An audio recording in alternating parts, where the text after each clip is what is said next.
Olá, pessoal. Bem-vindos a mais um Convergência, esse ponto de encontro virtual que tem o propósito de promover a conexão social, apesar do distanciamento físico.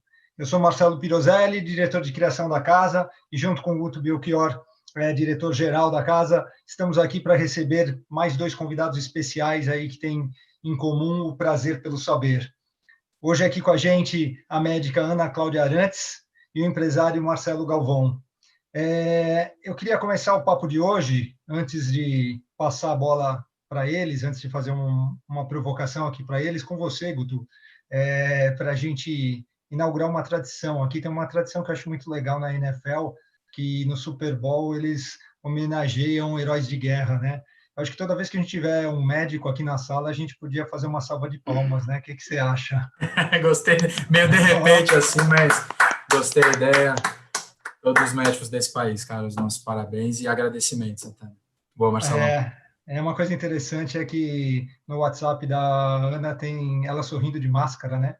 E a mensagem dá para sorrir de máscara.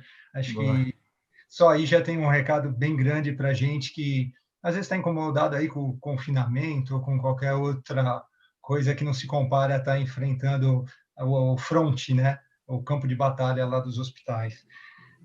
Bom, tem duas frases aqui que eu acho que traduzem bastante aí a Cláudia e o Marcelo. A Cláudia acho que é dar valor à vida, né? E o Marcelo é viver a vida pelo amor e não pela dor, né? Então, eu vou deixar a bola pingando aí para ver qual dos dois prefere começar, mas acho que a gente vai para um caminho aí muito saudável, muito feliz nesse dia que o tema é saúde mental, né? Vamos lá? Vamos lá, Cláudia. Você quer começar ou faço eu às vezes aqui? Fica à vontade, pode começar. Então tá bem. Eu acho que o tema de saúde mental e o tema de saúde hoje em dia, ele tem muitas vertentes para a gente explorar, né? A gente pode entrar pelo assunto saúde por vários lados. Mas falando sobre saúde mental e interconectividade, que é o tema da semana, eu diria que a gente está vivendo um momento bastante difícil, mas bastante interessante também, porque a gente está vendo qual a relação das doenças que se manifestam no nível físico com os desequilíbrios que podem se manifestar antes no nível psíquico. Está tendo muita discussão esses dias na internet sobre o medo ser uma possibilidade de diminuir o sistema imunológico e aumentar a propensão ao desenvolvimento do vírus, o estresse, a ansiedade.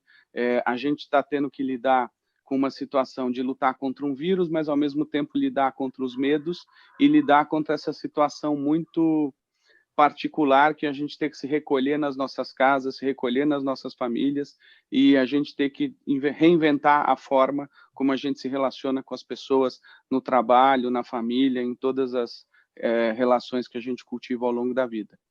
E isso, sem dúvida, está mexendo muito com a cabeça de todo mundo, está mexendo com a saúde mental de todo mundo.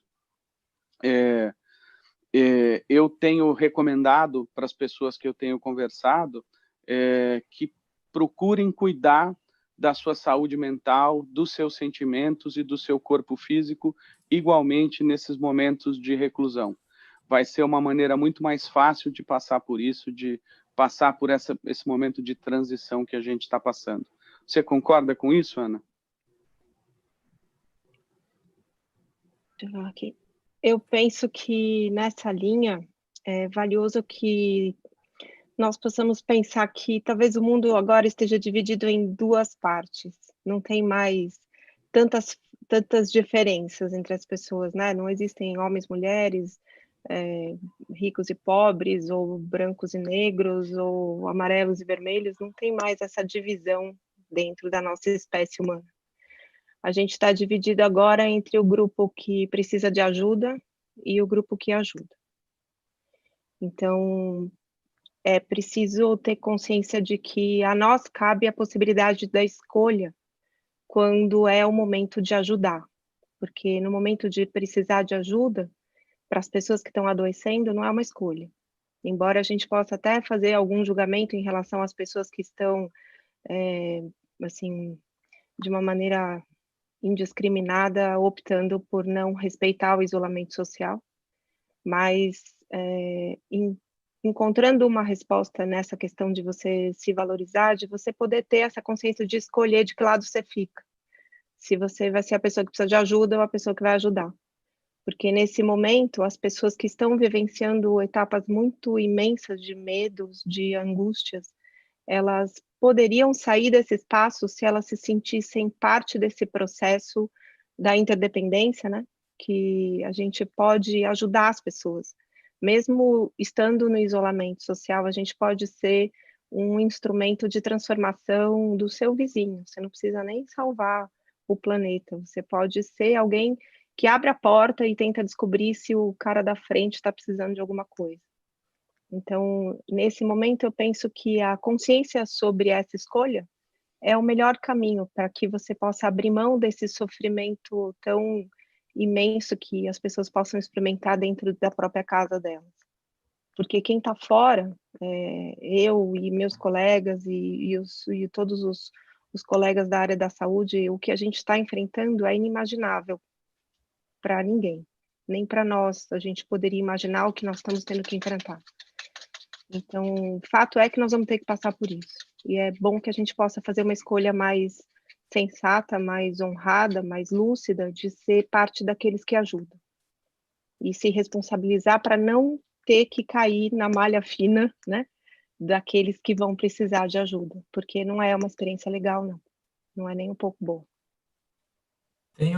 Sobre essa questão de medo, de ansiedades, assim, queria colocar uma questão aqui, é se a gente pode escolher não ficar com esses sentimentos com a gente, né? Então, no fundo, muitos de nós estão passando por isso, né? Acho que o isolamento acaba piorando.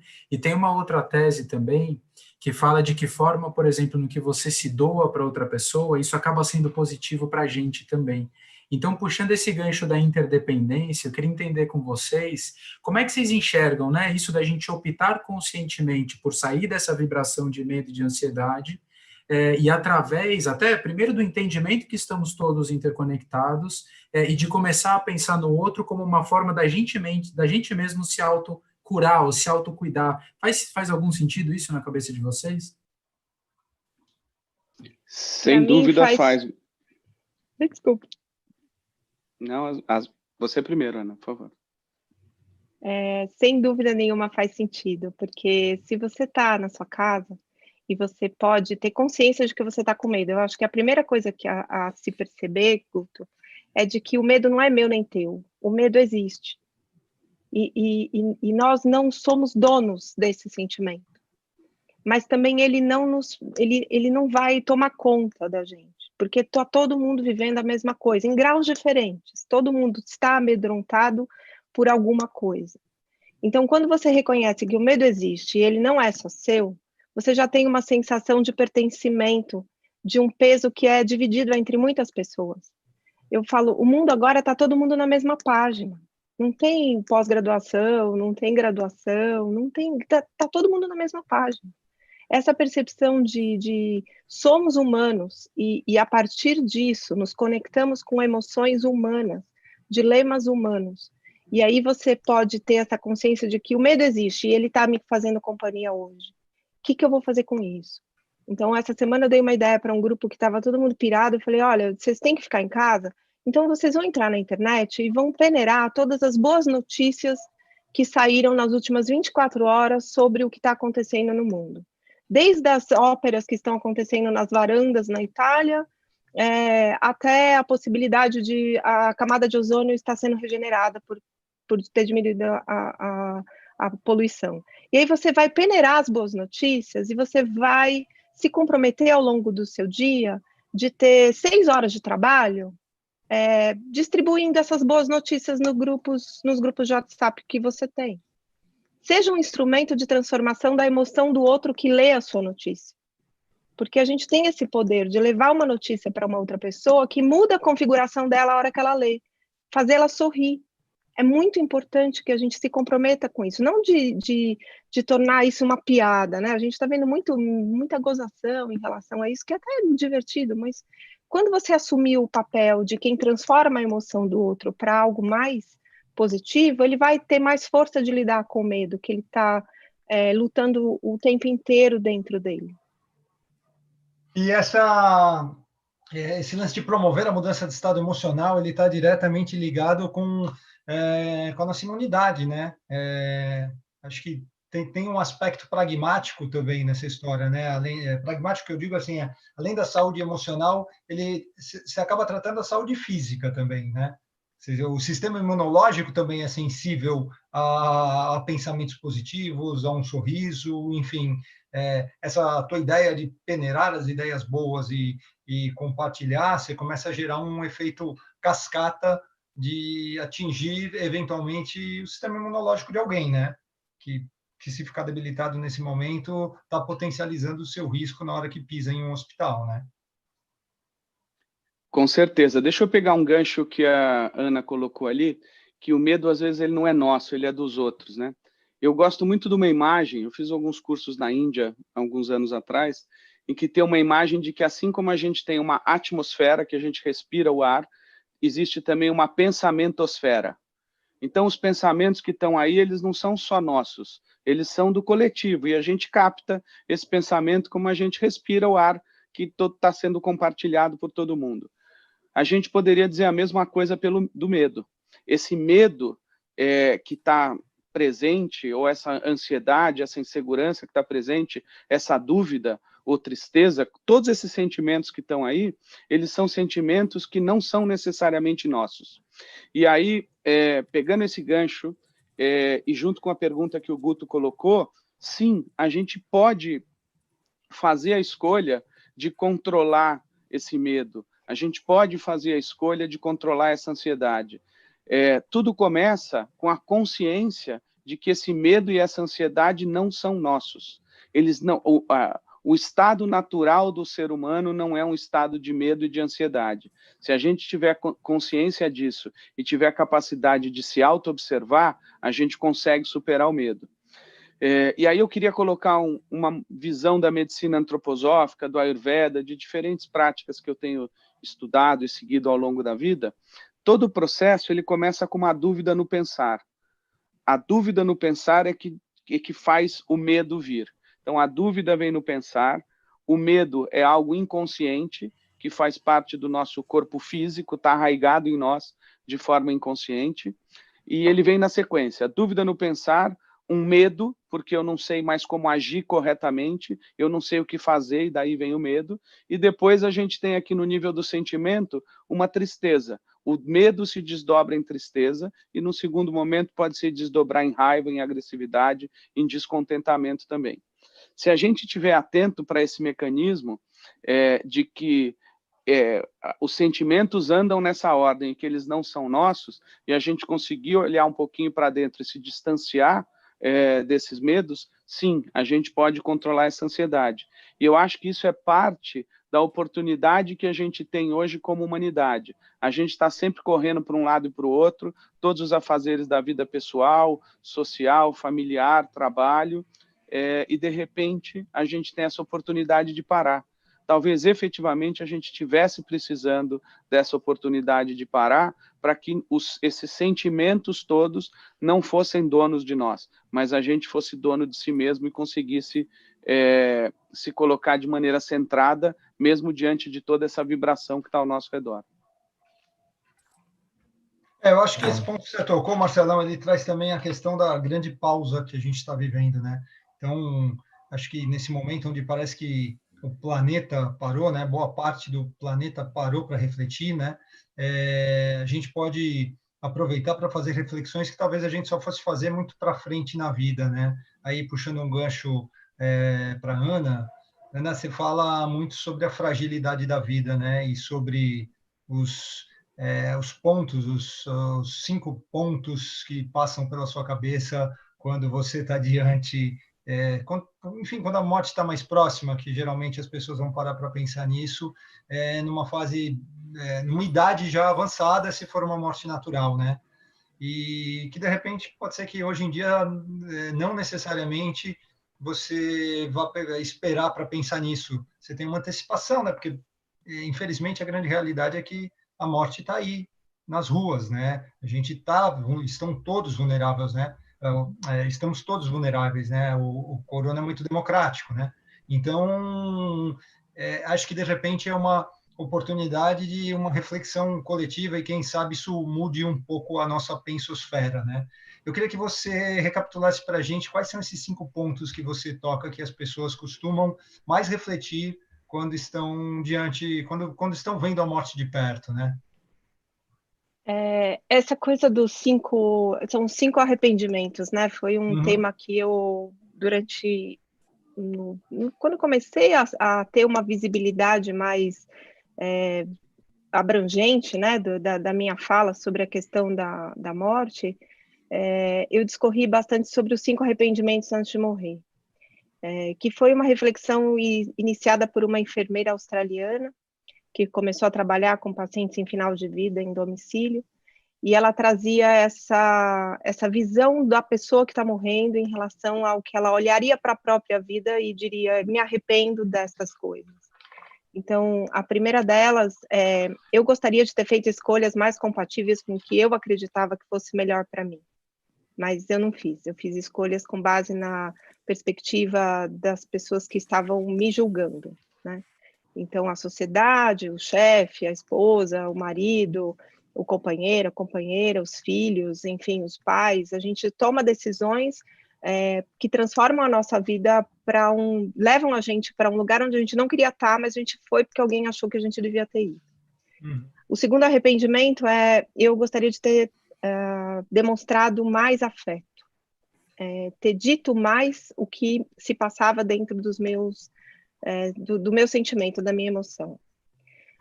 O terceiro, eu gostaria de ter trabalhado menos.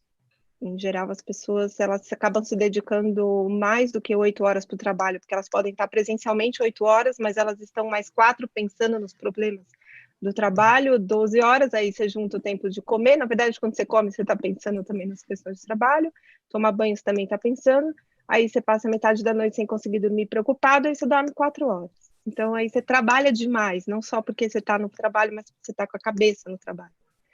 E eu gostaria de ter ficado mais tempo com os meus amigos, em geral, porque os amigos, eles trazem para nós uma percepção de não julgamento, que talvez dentro da família a gente tenha mais dificuldade de ser mais integral, né? E o último arrependimento eu gostaria de ter me feito mais feliz, que é um resumo dos outros 4. Né? Então, essa reflexão, assim, está batendo na porta de todo mundo agora, né, Marcelo? Porque eu digo, está todo mundo com a biópsia na mão. Todo mundo foi feita uma biópsia, agora está, assim, aguardando o resultado dessa biópsia, da positiva ou negativa, né? Você vai morrer ou não vai morrer? Alguém que você ama também está com a biópsia realizada. Vai morrer ou não vai morrer? Porque, como você disse, o coronavírus ele é muito democrático. Ele não vai escolher pessoas boas e ruins, ele não vai esperar. Está falando muito de velhinhos, né? Eu já perdi 3 colegas médicos com menos de 40 anos nessa semana. Então, eles simplesmente morreram. Eles não eram pessoas que estavam numa faixa de altíssimo risco. Era apenas pelo fato de estarem expostos. Então, estar exposto, estamos todos. A depender da responsabilidade de cada um, estamos todos. Então, a chance que nós temos agora de olhar para a nossa vida e entender que a vida que nós tínhamos vai morrer para todo mundo, seja ela uma questão profissional, financeira, afetiva, física até, né? É uma outra vida depois dessa pandemia. Então, a gente está se preparando para a gente se despedir daquele modo de viver que nós tínhamos antes dessa história. Especialmente as pessoas que nunca pararam para pensar nesse assunto. Então, agora, elas estão obrigadas a permanecer na imobilidade dentro de casa e com um espaço vastíssimo de refletir sobre as próprias escolhas que fizeram até hoje. E aí a gente tem aí mais algumas semanas pela frente para a gente poder pensar em que vida que nós vamos querer depois desse aprendizado. Porque se passar essa história e todo mundo só dizer que quer esquecer, é uma pena. Porque eu acho que isso precisa ficar realmente registrado na memória de todos como um grande passo que nós, enquanto cidadãos do planeta Terra, podemos ter de consciência sobre a nossa responsabilidade, de novo, a palavra mágica, da nossa interdependência. E aí, Ana, uma dúvida, será que, acho que nesse sentido que você está falando, será que solidariedade se aprende? Ou como que a gente poderia aproveitar esse momento que a gente está vivendo para, de alguma forma, poder gerar mais destaque, talvez, para esse sentimento de fraternidade, assim, como que a gente poderia fazer isso? E até pela tua experiência também de ter lidado com pacientes em situações mais complicadas, será que você, enfim, tem algum aprendizado, assim, de como as pessoas gostariam ou como que a gente pode levantar mais esse awareness, vamos colocar assim, sobre o valor da fraternidade? Eu penso que o valor da fraternidade, Guto, vem na consciência de que a minha vida depende da sua. E a sua vida depende da minha. Então, no momento em que eu reconheço que a sua vida depende da minha, eu tenho que cuidar muito bem da minha vida. Porque se eu estiver bem preparada, eu consigo cuidar de você. Então, a mesma coisa diz respeito a você, em relação a mim. Se você se cuida, você me protege de ter que escolher se eu entubo ou não você. Se você chega no pronto-socorro e tem lá um aparelho só, e tem você e um garoto de 18 anos, você me poupa de ter que escolher. Então, você se cuidar favorece a minha história em relação a todos os dilemas que eu vou ter que enfrentar como profissional de saúde. Então, a solidariedade, ela é absolutamente vital nesse momento. Ela é vital ao pé da letra, biologicamente falando. Não é vital só porque pega bem, porque você vai se dar bem. Então, o Marcelo falou, a gente vai evitar o medo porque melhora o sistema imunológico. Eu acho que nesse momento não dá mais para a gente pensar numa visão utilitarista de nada. Nós temos que fazer o bem, ponto final. É o bem que precisa ser feito. Porque você não vai se afastar do medo porque melhora o sistema imunológico. Tem muita gente maravilhosa que está morrendo também. Então, é uma coisa de não ter esse pensamento utilitarista. Eu falo É mais deontológico até, né? É o certo e ponto, né? É o certo e ponto. É o que tem de mais correto para ser feito, é o bem. Então, você me faz bem se você cuida da sua vida. Eu te faço bem se eu cuido da minha.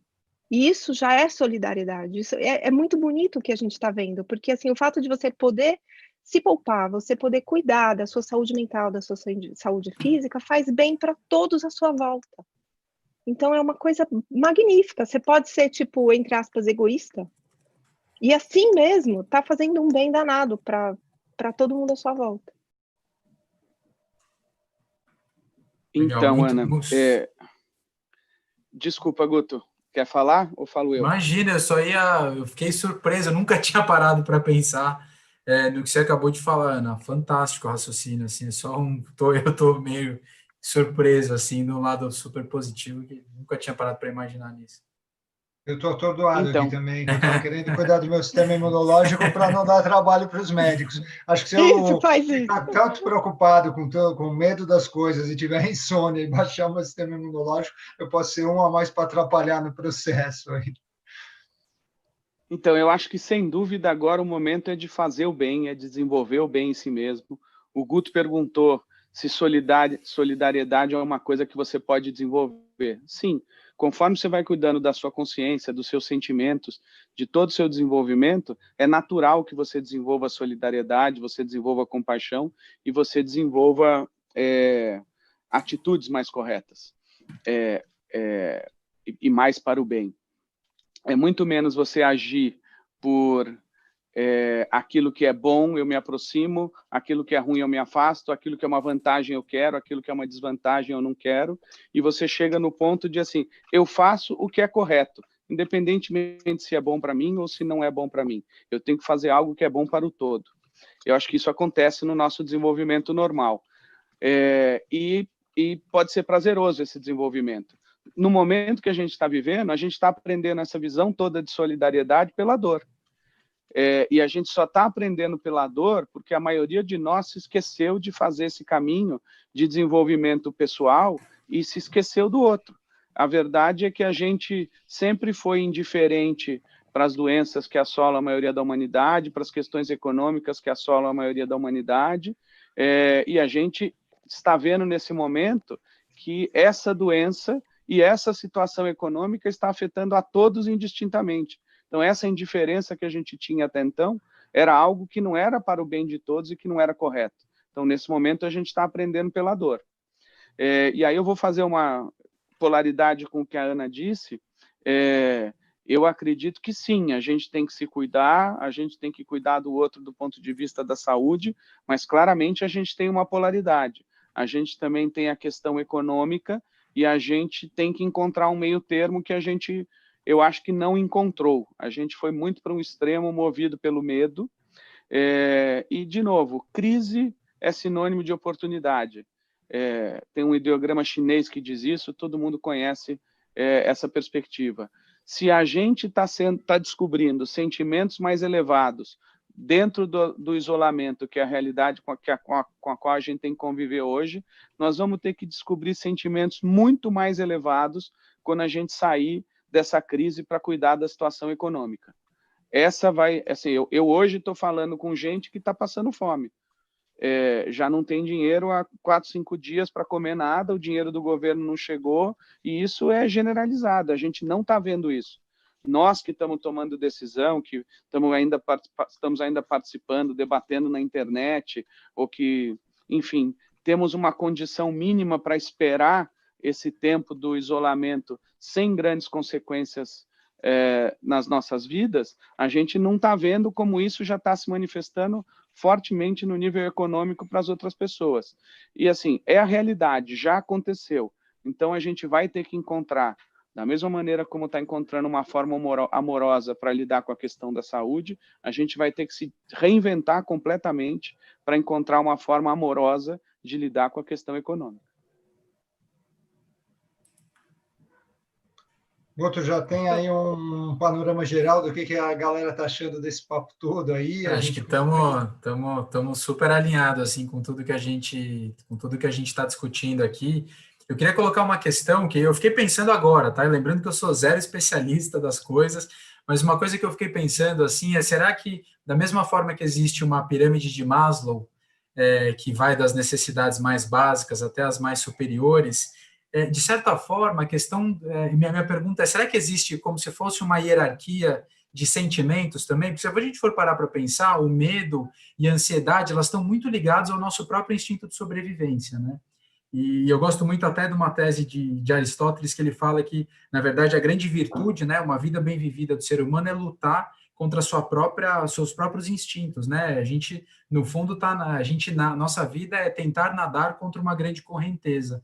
Então, eu queria trazer essa questão para a gente refletir aqui, da mesma forma que o medo e a ansiedade estão ligados aos nossos instintos de sobrevivência, então a base ali da pirâmide de Maslow, será que dá para a gente pensar numa hierarquia de sentimentos? E aí o ponto é, da mesma forma que a gente tenta escapar, por exemplo, dessas nossas necessidades básicas através do trabalho, por exemplo, como é que a gente, de forma consciente, poderia escalar essa pirâmide de sentimentos mais elevados também? É um ponto para reflexão, tá? Não sei nem se faz sentido aqui o que eu coloquei.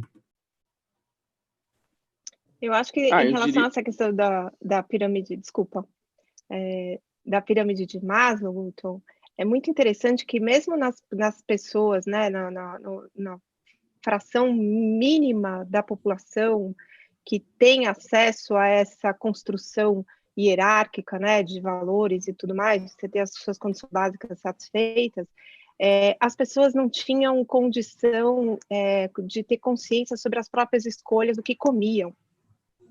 Então, assim, quem tem dinheiro para comer está fazendo muito mau uso dessa sua escolha. Então, as pessoas têm as necessidades básicas satisfeitas, mas elas destroem a possibilidade de fazer boas escolhas com as necessidades básicas. E elas continuam na base do instinto. Então, nessa coisa de humanização, eu entendi, até foi pela antroposofia, Marcelo, que nós ainda somos seres que se manifestam pelo contexto instintivo, animal, de reserva de espaço, de território, de luta por poder, por, né, conseguir espaços de hierarquia sobre outros seres da mesma espécie. E agora, quando o Marcelo toca na questão da economia, né, é uma coisa que ninguém está pensando nisso, mas é importante que as pessoas se atentem.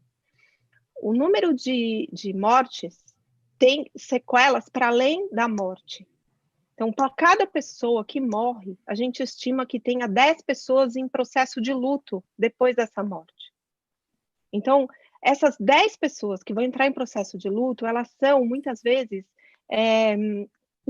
elas se tornam inviáveis como seres humanos durante um tempo da vida delas. E, às vezes, dependendo do trauma que foi o processo de luto, elas acabam entrando numa questão muito mais grave, de múltiplas dimensões. Então, ela vai sofrer tanto que ela não vai poder comer, ela vai adoecer também, ela vai acabar perdendo o emprego, ela vai acabar lidando muito mal com a espiritualidade dela, porque as perdas que estão acontecendo agora são perdas consideradas sem sentido. Você não consegue se despedir das pessoas. Elas podem ir para o hospital e elas vão ficar internadas um tempo e você não consegue ir lá visitar seu pai, sua mãe, sua esposa. Não consegue, é proibido. Então, as consequências que isso traz para a economia são consequências que vão estar diretamente relacionadas a como isso foi enfrentado. Então, quando discute, o que acha de voltar todo mundo a trabalhar? Eu falei, bom, volta todo mundo a trabalhar por um tempo e depois nós vamos ficar uns 20 anos tentando voltar a trabalhar. Porque se a gente quebrar essa regra do isolamento social, o que vai acontecer é que vai morrer muito mais gente. E aí vai ter 10 vezes mais enlutados, que são pessoas que não são economicamente ativas. De fato, não são. Então, historicamente, quando você olha lá para a questão da gripe espanhola, quando teve as cidades que não fizeram isolamento, elas demoraram muito mais tempo para se recuperar economicamente do que aquelas que fizeram. Então, ou seja, nós vamos enfrentar um problema? Vamos. Então, é bom que a gente aprenda a partilhar o que a gente tem. Então, todo mundo que eu soube que estava com fome, eu mandei entregar alguma coisa para comer. Eu mandei entregar uma feira, mandei entregar um supermercado. Toda vez que eu peço no Rappi, eu pergunto pro cara, você quer pegar alguma coisa para sua família? Tá te faltando alguma coisa? Pega aí, né? Eu tô podendo te ajudar nisso. Mas isso é pouco, Ana Cláudia. Tá, mas se tiver 1 milhão de Ana Cláudias que façam isso, né? Todo dia eu tô ajudando alguém. Então, essa iniciativa que a gente terceiriza, né? Então, é problema de Deus, é do governo, é do Estado, é dos médicos, é do seu convênio. Acabou essa história de terceirizar. Agora, somos nós parte da transformação de melhoria. E, de novo, a gente tem que saber escolher de que lado que nós vamos ficar. Daqueles que apontam ou daqueles que apontam para si mesmos. Assim, deixa comigo, né? Eu posso ajudar. Não é eu resolvo. Eu acho que tem essa ideia também de terceirizar, que não é um governo, não é uma empresa, né, mas são os próprios indivíduos ali, são seres humanos cooperando mutuamente, que é daí que vai vir a solução, no fundo, né? Sim, a gente está construindo essa solução juntos. Entre erros e acertos, uma coisa é fato, essa está sendo uma construção coletiva. A gente se direcionou para um lado, com medo com relação à saúde, depois polarizou, se direcionou com relação à questão econômica, e nós estamos tendo que encontrar algo que está acima desse paradigma, porque nesse paradigma não tem solução, as duas coisas são excludentes, tem que ter um outro nível onde não é excludente. E, Marcelo, no fundo, a escola não ensina isso para a gente, né? A escola vai ensinar matemática, física, da onde a gente desenvolve essa autoconsciência? A gente tem que procurar aí os caminhos com meditação. Você sabe o meu caminho, eu faço meditação transcendental desde os 17 anos de idade. Tive a oportunidade de estar muito próximo do Maharishi, da meditação transcendental, e assim, os impulsos de amor, de compaixão que eu recebi dele foram transformadores para mim. E estudar temas espirituais para procurar ter uma visão da vida fora dessa nossa visão científico-materialista apenas. E aí eu acho que para isso a antroposofia é o grande caminho que se abre para o homem moderno ocidental. No Oriente, coisas como o Ayurveda, a própria meditação, a sabedoria antiga da Índia é muito adequada para os indianos ainda hoje e um pouco menos para os ocidentais. Para os ocidentais, eu creio que cada vez mais a antroposofia vai se mostrar como a melhor ferramenta para a gente desenvolver essa consciência espiritual. Ana, E até aproveito. Desculpa, Marcelo. Eu até queria pegar um pouquinho o gancho, que a Ana mencionou a antroposofia. A antroposofia, quando ela fala de saúde, ela vai partir de um eixo central, onde ela diz que as capacidades superiores que o ser humano poderia ter desenvolvido, e aí entra dentro de uma consciência mais ampliada, uma solidariedade maior, mais amor, mais fé, mais esperança, enfim, valores morais elevados, honestidade, respeito, todas essas coisas que você pode desenvolver como capacidades superiores e desenvolver um pensar diferenciado, um sentir diferenciado e dominar melhor aquilo que está até no seu inconsciente, se você não faz esse desenvolvimento, necessariamente ele vai se manifestar de forma espelhada, como se fosse um negativo daquilo que é positivo. Então, o positivo, o negativo. E esse negativo, ele se manifesta como doença. E aí, a gente pode enxergar essa questão do Covid dessa maneira. Olha onde o Covid está atuando. A gente já descobriu que o Covid está pegando o sistema pulmonar, mas também está pegando todo o sistema de circulação. Está tendo muita trombose, entupimento de veia, está se discutindo isso esses dias. Coração e pulmão estão sendo muito afetados. Isso tem a ver com toda a parte dos nossos sentimentos.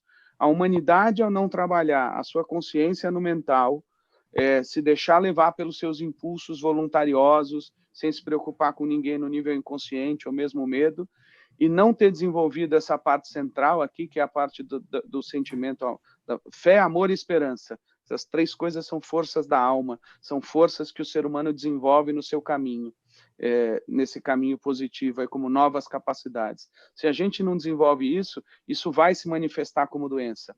E é engraçado que o coração aqui, se você pensar o nome do vírus, é corona.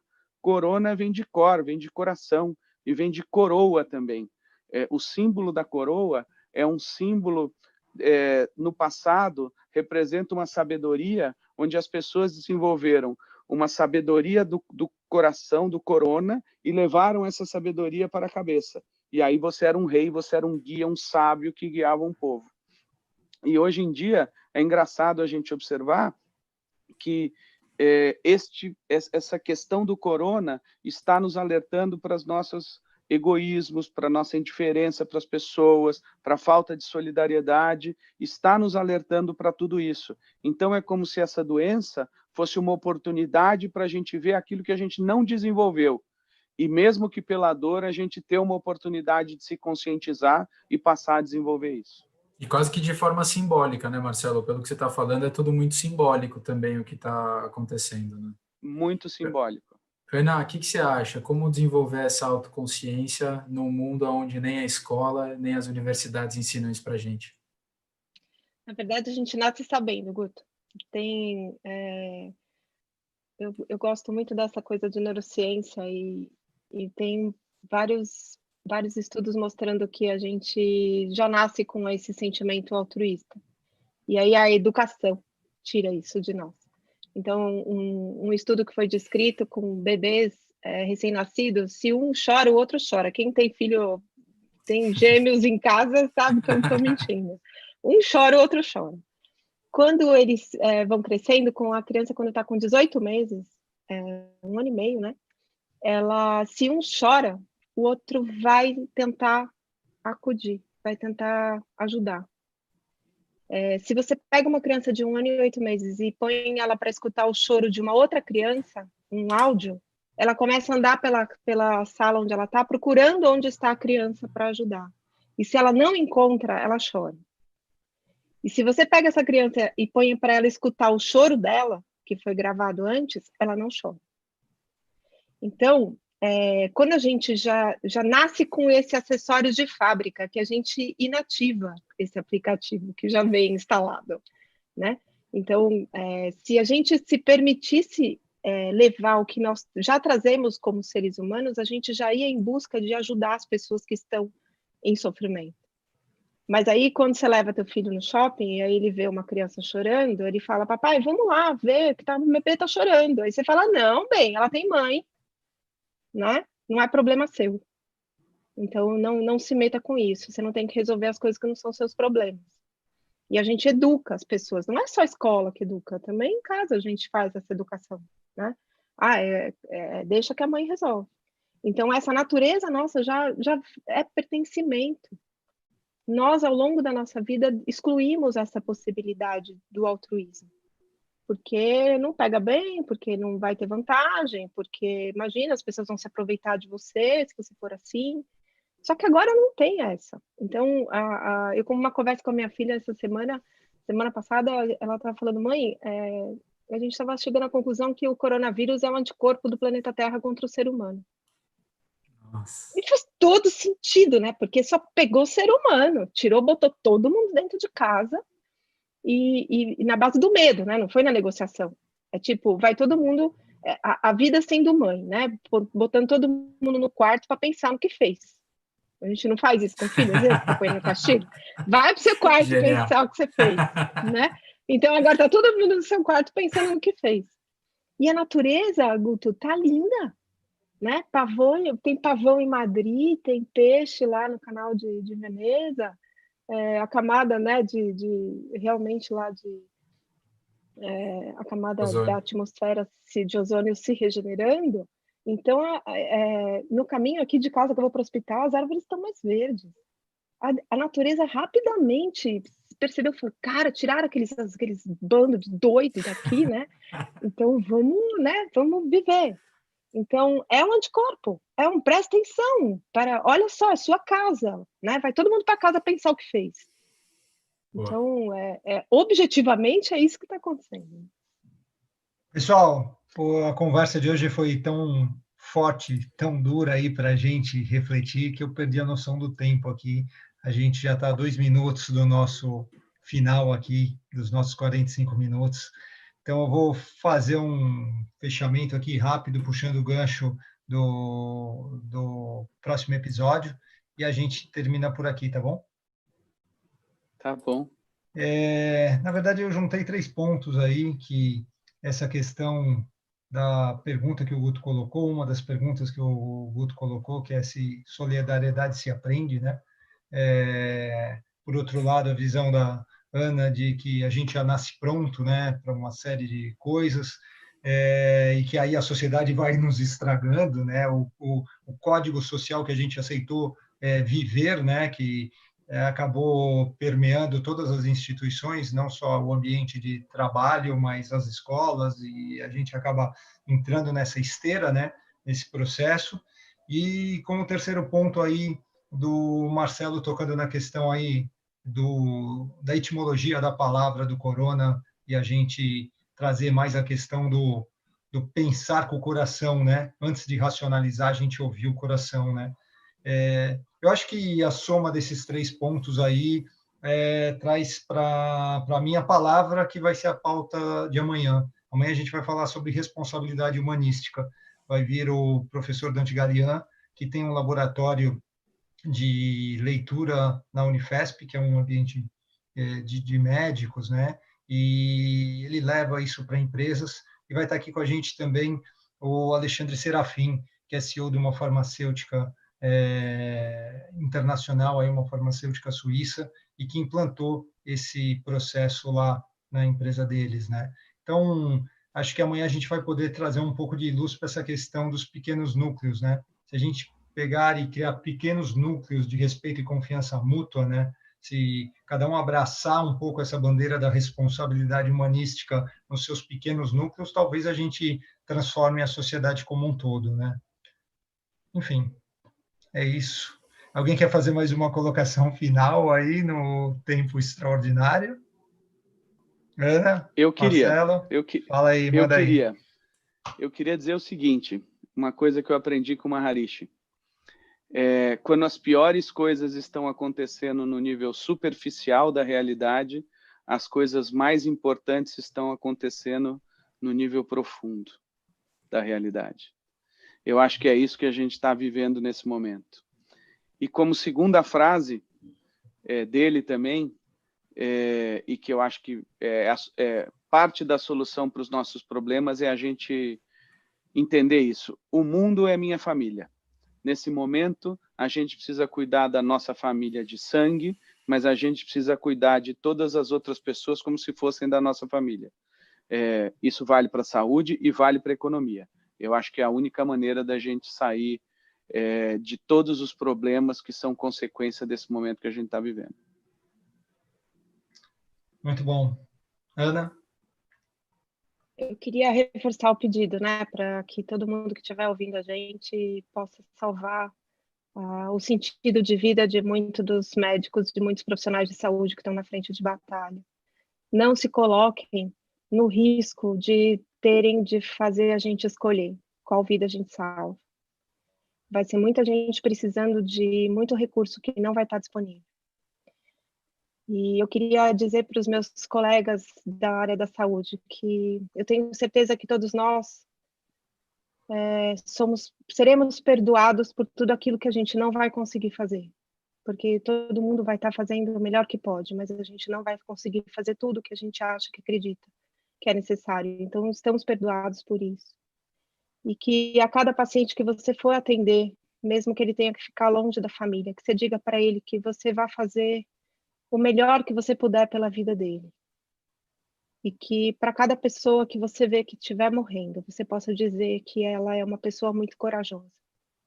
Porque na nossa vida são duas coisas muito importantes que a gente precisa como ser humano. Um é que alguém se importe com a nossa vida. E outro, que a gente seja reconhecido como alguém que tem algum valor. Então, fica meu pedido para quem não é da área da saúde e também um pedido para quem é, tá? Muito obrigada pela oportunidade aí que vocês nos deram aqui. Obrigado, Foi muito Ana. bom conversar com Obrigado, vocês. Marcelão. Valeu, Muito obrigado a vocês, valeu. meus caros. Um abração. Obrigado a todo mundo que acompanha a gente também. Tchau, gente. Ótima noite. Até amanhã, pessoal. 19 horas estamos aqui de novo. Valeu.